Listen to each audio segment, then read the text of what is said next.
Hombankan ikan pais lagi, Wak.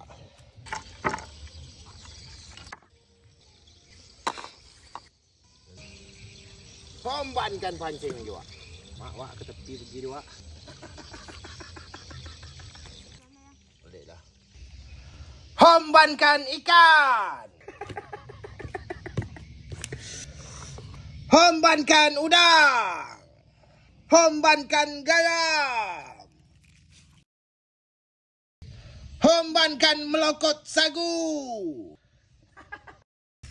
Hombankan daun kunyit. Kurang, Wak, melokot sagu dia, Wak. Tambah lagi sikit. Biar muai, Wak.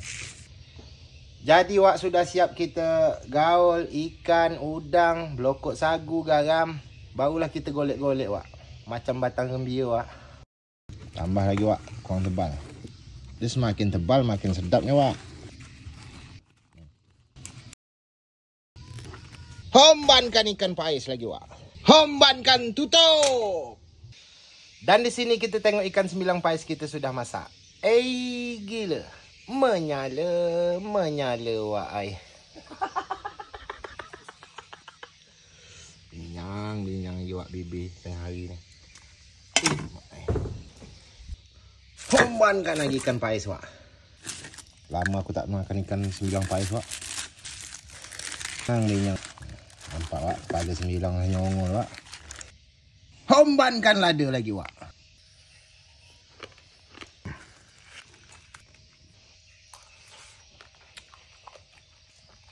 Gila, Wak, bapak-bapak lemak.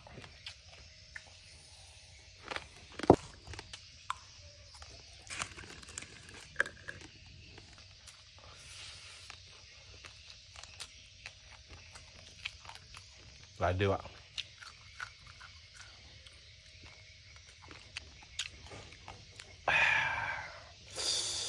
Gila, Wak. Menyala, Wak, ai.